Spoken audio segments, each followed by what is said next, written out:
5, 4, 3, 2, 1, 0. As Catholics and even non-Catholics, we often think of the church kind of like a multinational corporation. You've got the Pope, who's the CEO. You've got the bishops, who are the middle management.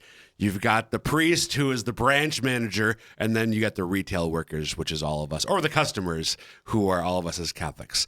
But that's actually not the case. And there's one level in particular that image completely gets wrong and misrepresents, and it's the role of the bishop. What is a bishop, in fact? What do bishops actually matter for our lives as Catholics? That's what we're going to be talking about today on Ignition. Welcome to the show. I'm your host, Dr. Chris Bergwald, and we want to set your faith ablaze so that you might live the adventure that comes from a relationship with Jesus Christ. Before we get into the topic of bishops, we want you to know that we love listener feedback. So if you've got questions about today's episode, or if you have ideas for future episodes, please contact us. The easiest way to do so is by email, and the address is ignition@sfcatholic.org. If you don't find this particular topic today interesting, blame Renae Kranz. Her email address is easily found on the diocesan website. Hi, Renae. Hello. Thank you for that. You're welcome. So I actually obviously won't be talking about this if I wasn't really interested. This is for me also He doesn't just do whatever topic I happen to throw at him. Do just what Renae tells me to do. No. By any means. So, but you are the one who proposed this. Yes. So I'm curious. We talked about this the other day, I think, and I'd like to hear a little bit more about maybe where the question came from. I don't think you were asking for yourself. I think you were, I don't remember if it was, I don't remember what the origins were exactly, but talk more about why this became a topic that you thought would be worth discussing on Ignition. Yeah. So and all of the, in case any of you don't know, all of the emails that you put into our website, like you're putting into the contact form, they come to me first, and then I disseminate them to whoever needs them or answer them myself. But we have gotten different comments through there, or phone calls or letters from people who feel the desire to reach out to an archdiocese bishop, for instance, in Minneapolis, to report on our bishop, or want the Pope to tell different bishops that they're doing something wrong, or they should change this, or they should do this, or whatever. So I know, and I've actually seen this in other ways, just in general conversation with people, that there is this huge misconception that first of all, an archdiocese has like some kind of control over dioceses around it, or that even that the USCCB has some kind of control over it, the bishops that are members, or the Pope has some kind of control. And probably there's some confusion about what the heck a cardinal does too. Right. Well, so I'm glad you said that. So actually in the opening, I sort of simplified the levels, but I think most people have this idea. So this is Catholics who are aware of the terms that you just referred to. So they're probably more than just your go to church a couple times a year Catholics. They're at least every Sunday Catholics at the very least. So they've heard of bishops and archbishops. I'm sorry, I put it all that way. Right. Sorry in advance. You're fine. Bishops, archbishops, cardinals, they've heard of all those. So I think they do have this. Yes. And we have a hierarchy. So I think they're trying to fit. So in their imagination, it just feels natural for it to be that way. Right. So you got the Pope, and then you got the cardinals, and then you've got, as you said, maybe the U.S. Bishops' Conference. Right. And archbishops are there somewhere, and then you got bishops. Yeah. So let's go the other way up. So I think taking our diocese and our bishop as an example, again, sort of the chain of command, the line of communication. Well, Bishop de Grood must report to the Archbishop of St. Paul, Minneapolis, Archbishop Hebda, and he might report to the U.S. bishops. Not really sure, but they probably report to the cardinals, and the cardinals report to the Pope. Right. And that's not at all the case. No. Even if you take the cardinals out, still not all the case. So to kind of start at the top. Well, so cardinals, I think, just to address them, they actually. What is a cardinal, Renae? Do you know? Baseball team, color. Do cardinals bird. more? This is just coming right off the top of my head because I really don't know for sure what cardinals do. Do they more advise the Pope? Is Is that like their role than other things? Yeah. Okay. Yeah. And elect the new one. Oh, sure. Because they don't like run a diocese, right? Or do they? They might. Oh, okay. So that's this exactly. So like if they made Bishop DeGroot a cardinal, he might still run our diocese. Correct. Okay. Correct. So a cardinal is, so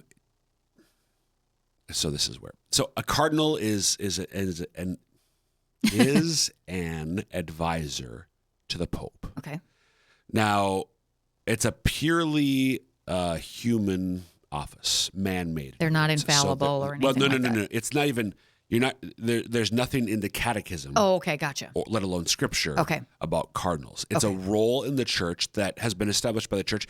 Which we have many of those. We've got many. Which the idea with all of them is to make things run better. Run better. Yeah. It's there for a good reason. Right. There are all these. So the role of a cardinal. I don't want.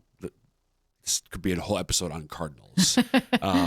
So I don't want to go way back in terms of its origins in history. But today, it's somebody who is an advisor to the Pope, and usually it's a bishop. Okay. But it needn't be a bishop. It could be a priest. Could be a priest.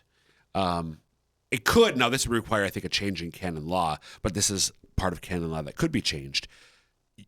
I'm pretty confident that you or I, a layman or even a lay woman, could theoretically, like the church could change her laws around who can be a cardinal. Well, that would make sense because if cardinals weren't like that was a man-made thing anyway, well, then we could change it. Right. Exactly. Right. Now, there's reasons why I don't think it would ever be a layman or a lay woman. But that's possible because it's a human role. So it's an advisory role, but most of them are because most of them are bishops or archbishops. That's why we make this connection and we ask, so are they in charge of a diocese? Well, maybe. Well, Cardinal Timothy Dolan is in charge of a diocese, right? Yeah. So there have been a well-known theologian who passed away a number of years ago. Father Avery Dulles was made a cardinal by Pope Benedict. Okay. So he was, before he died, made cardinal. So he was Cardinal Avery Dulles as a priest, not in charge of a diocese, not a bishop. Right. Not in charge of a diocese. Okay. Is there a limited number of cardinals? There's a limit of cardinals who can vote. Oh, okay. Okay. So I think the age of retirement for a cardinal is 75, which basically means above 75 they can't vote in the next conclave. Gotcha. When they elect. So Cardinal Sarah can't vote anymore. Oh. Right. Correct. Bummer. Yeah. Sarah. But anyway. I love him. Yeah. So cardinals. So they're not, again, because they could be a priest. Bishops don't report to a cardinal. Right. As a so that's cardinals. Bishops' conferences have no authority whatsoever. Right. It's just a group. They come together as a group to talk to each other and see how things are going and get advice from each other. And yep. And maybe because the U.S. Bishops' Conference, because it's all of the American bishops, it is good to have consistency in certain things. It's just helpful, not absolutely necessary, but it's helpful. So to the degree that it's possible, it's good for them to be collaborating, working together. But one bishop does not have Bishop Peter Muich is the Bishop of Rapid City. He, even though both he and Bishop DeGrood are in the U.S. Bishops' Conference, it's not like either of them have power over the other, or the U.S. Bishops' Conference has power over either of them. Right. You could actually maybe think of the conference more like a business situation where if you're in a particular industry, you're going to go to a conference. Yeah. But the people there don't have any power over you and your business. So very Correct. similar. Yep. Now, the U.S. bishops do maybe, this would also fit in that metaphor. They'll often come out with public statements on various, usually matters the Eucharist, of national. Different things. Yep. Nuclear war in the past, all sorts of things. How we as a country might better address things like poverty, homelessness, drug abuse, et cetera, et cetera, et cetera. Actions of the government. Right. But those are all statements. It is the bishop speaking in one voice. Again, there's value in that. But there is no, Yeah, there's no authority that the conference has over any of it, bishop, Right. individual or collectively. Right. So Bishop de Groot does not report to cardinals, and he does not report to the U.S. Bishops' Conference. Okay, so how about Bishop Hebda?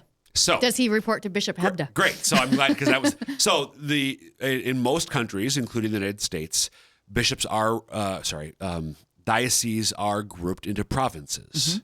And in our country, they're helpfully numbered. We're in Province 8, which is very Helpfully unexciting. numbered. Yeah, It that's could be super like helpful. Upper Midwest Right. or Saint, I don't know, named after some saint, but Province number 8. So Province 8 is the diocese and bishops of both Dakotas and Minnesota.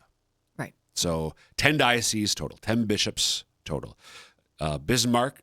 Do you know the 10 Bismarck and bishops? Fargo, I know in North Dakota. Of course, our two, Rapid City and Sioux Falls. There would be Winona. I feel like that's not just Winona.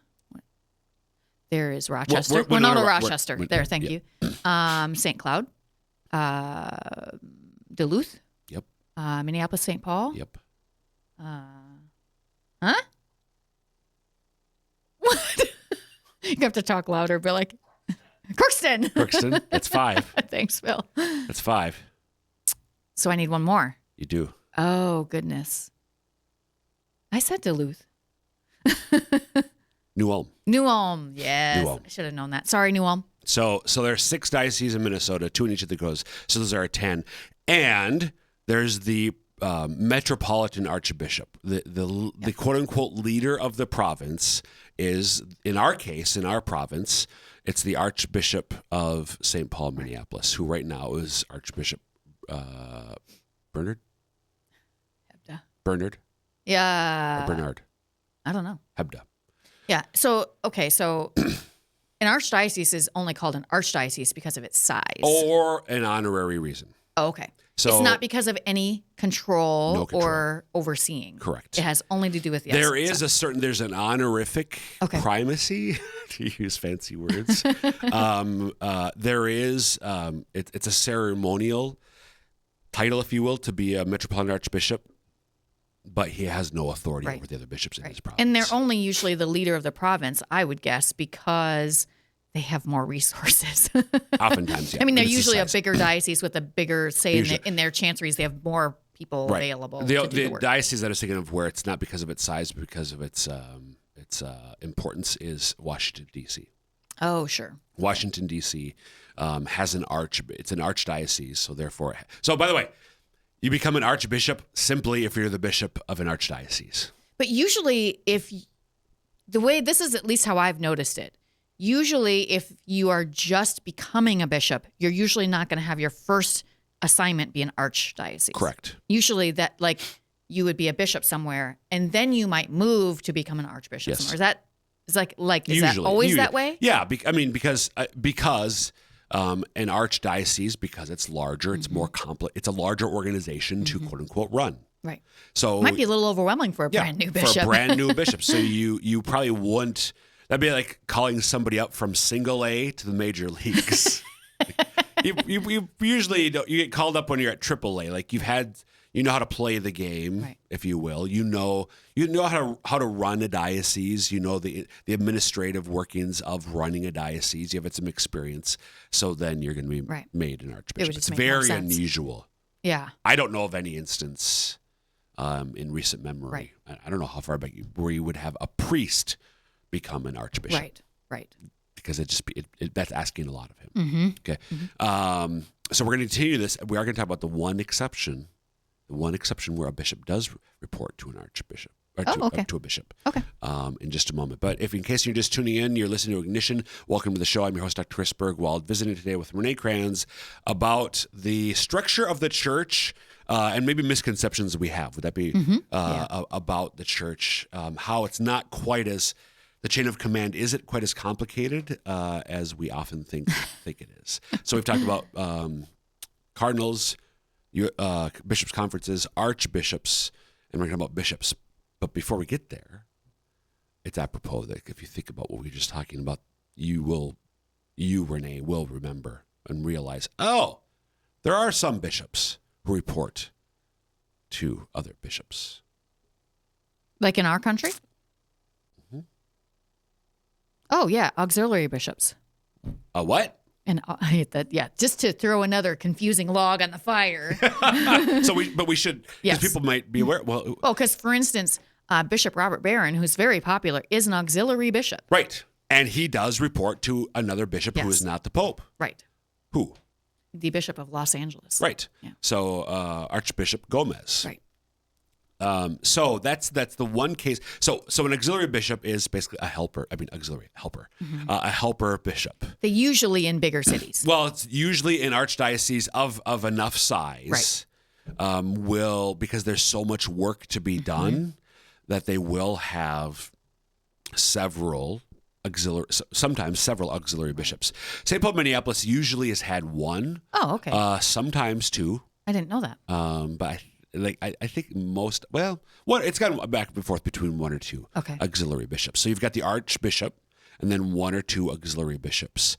But they do, in terms of running the diocese, it's the archbishop who's in charge. So in that sense, Bishop Barron reports in a real way to Archbishop Gomez. And they also are auxiliary bishops take part in any USCCB stuff as well, like all other bishops. So in our province, the current bishop of Crookston, the new bishop for Crookston, is Bishop Andrew Cousins. But Bishop Andrew Cousins is a priest of the Diocese of St. Paul, Minneapolis, like Bishop DeGrood was. And he was for many years an auxiliary bishop in St. Paul, Minneapolis. Right.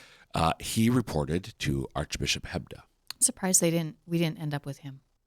He wasn't quite ready then. Apparently not. Or he was like, no, don't send me to Sioux Falls. Bishop DeGrood do the short end of the stick. No, he didn't. No, he did not. No, he didn't. So, that's an instance. There are auxiliary bishops, and they do report to their archbishop. Right. But now getting to our level. So an archbishop has no authority over the other bishops within the province. So Archbishop Hebda cannot tell Bishop DeGrood what to do at all. No matter how much you dislike something Bishop DeGrood is doing, going to Bishop Hebda will not help you. He has no authority whatsoever. Nope. So we don't want Bishop DeGrood to do stuff we don't like, but sometimes it happens. Right. Yep. Absolutely. They're human. They're fallible. They can make mistakes. Or we are, and we just don't accept what he's doing. Amen to that. So within a diocese, there are two people who have definitive authority over that diocese. There are two people who have authority within that diocese: the bishop and the pope. Okay. So I thought you were going to say chancellor, and I was like, "Don't tell Matt that." I mean, obviously, pastors have real authority, over their parishes. But in terms of running the diocese as a whole, it's the bishop, and then the another bishop in the world, the Bishop of Rome, aka the Pope, does have ordinary universal jurisdiction. So the Bishop of Rome is the Bishop of Rome. He has auxiliary bishops, many auxiliary bishops. So Pope Francis is responsible for the Diocese of Rome. And he can, when he deems, if and when he deems it necessary, which does not often happen. But it does happen sometimes. But it does happen. Yeah. Or it's not a... Usually has to be something pretty serious. Does. Yeah, I should say it does. It does happen. But like it has if Bishop to be DeGrood starts setting up like a satanic temple right in front of the cathedral or something, we're probably going to hear from the Pope. The Pope, exactly. So a Pope can intervene within the workings of a diocese, and that's within his proper authority to do so. But he is the only person outside of the diocesan bishop who can do that. So again, Archbishop Hebda cannot do a thing in the outside of the Archdiocese of St. Paul, Minneapolis. Right. So you're going to tell us why our bishops have so much power? Because they really have a lot of autonomy. I shouldn't say power, autonomy. Okay. Well, yeah, because it does go back to, so actually you anticipated my next question. So the question is going to be, but I just want to make sure we're clear on all this. The question is going, okay, but why is it this way? Right. So bishops, I hope people are hearing clearly, bishops are not middle management. Right. They are not middle management. They all report. They only have one boss, earthly boss, Pope. Pope and God, those two. Well, God's not earthly. I know, but those are their two bosses. Yeah, those are the two Pope and bosses. But then God's Father, Son, Holy Spirit. I think it's How about this? The Trinity. So specific. So is this relatively clear, Renae, for you and for the listeners? Do you think? I think so. Okay. As long as they're still listening, they are. This it was your should topic. be clear. So I know. Again, your email address is easily found on the website. Why is it this way? It goes back to the beginning. Okay. So who are the bishops, Renae? Who are the first bishops? Who are the bishops? They are the successors of Peter and the apostles. I'm sorry. The Pope is the successor of Peter. Thank you. The bishops are the successors of the apostles. Yeah. So the bishops have the bishops are within their diocese. They're the high priest. They are the first teacher, first catechist of the faith, and they are the, if you will, king. Mm-hmm. So Jesus is priest, prophet, oh boy, we're going to get some comments on that. I'm just going to tell you. Jesus is priest, prophet, and king. Right.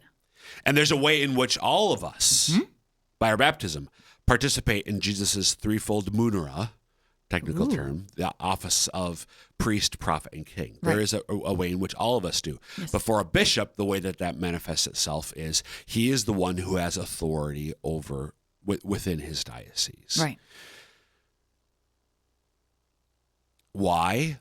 Because he, with the other bishops, are the successors to the apostles. And it was to the apostles that Jesus delegated his authority. He delegated his authority basically to... Not just some authority, his. I think that's important to remember. Yeah. So when he set up his church, it was to the apostles that he gave his authority to basically take care of this thing. Mm-hmm. I'm going to leave you now. Right. And so he's still present to us spiritually, but in terms of the quote unquote earthly administration of the church, the day-to-day. I mean, we see this in the Gospels even during his public ministry. Jesus many times would send the apostles and sometimes others out to the towns he's going to. He sends them out in advance to sort of prepare for his. He empowers and authorizes the apostles to preach in his name, to cast out demons in his name, to heal the sick, all in his name, not by their own power, but because they've received that power and the authority from Jesus. He's delegated it to them. At the very end of Matthew's gospel, we talk about this a lot because it's the Great Commission. We are the whole diocesan vision, missionary discipleship. But Jesus says to the apostles, all authority in heaven and earth has been given to me. Right. Go, therefore, and make disciples of all nations. So he is implicitly within that. He's passing on his authority. In other places, he's even more explicit, where he gives them, as the Father has sent me, so I send you. So he gives them authority to teach in his name and to administer the sacraments in his name, basically to oversee the governance of the church.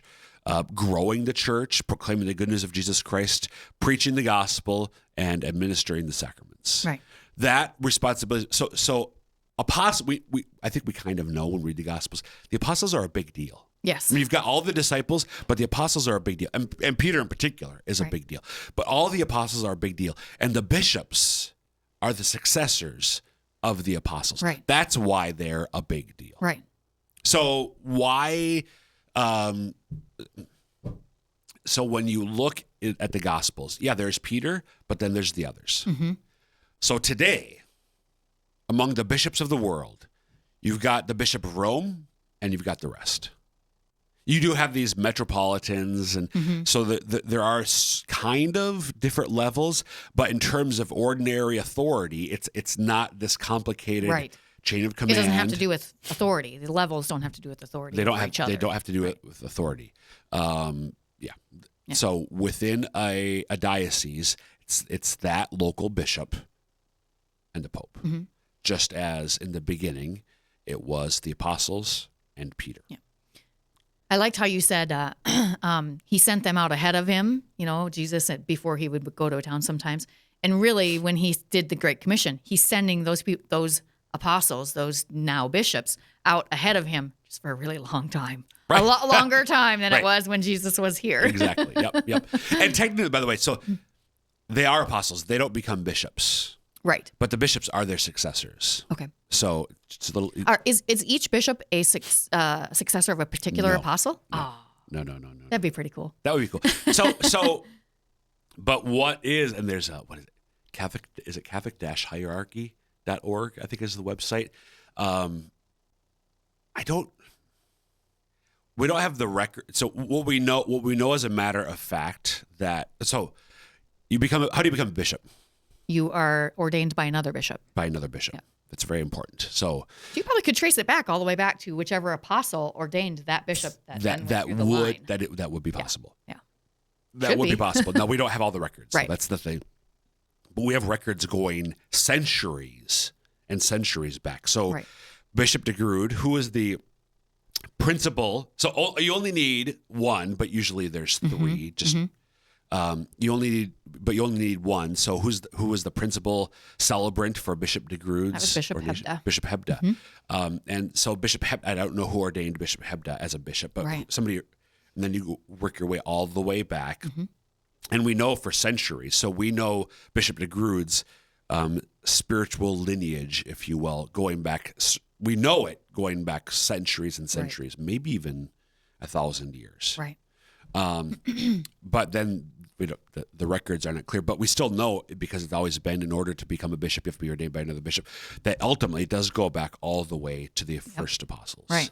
So Paul, the other 12, they are the origins of all the apostolic authority, all the episcopal authority held by bishops Right. today. And so to be clear, it wouldn't have had to have been Bishop Hebda. If Bishop Hebda couldn't get here, it was February after all. Right. It could have been Bishop Swain. Yeah. Could have Yes, ordained him. Correct. Yes. So it should be done with and it does get a little bit confusing. So it has to be in communion with the Bishop of Rome. But yes, it could have been Bishop Swain Right. who ordained his successor. Right. So, yeah. So we've just got less than half a minute left, Renae. Final questions, comments? No, I think you did a good job. Okay. I think that'll help. So, yeah, if you have complaints about Bishop de Please. Groot, don't send them to Bishop Please, no. Hebda. Bishop Hebda doesn't. He'll be like, okay. Right. You can make your thoughts known to Bishop de Groot, pray for Yes. him, and then maybe pray for yourself as well. But Right. the bishop of the diocese is who has authority, and the Pope, and that's it. Yep. Thanks, Renae. You bet. That will wrap up this episode of Ignition. Again, you can email us, ignition@sfcatholic.org. Ignition@sfcatholic.org. And until next time, may God bless you.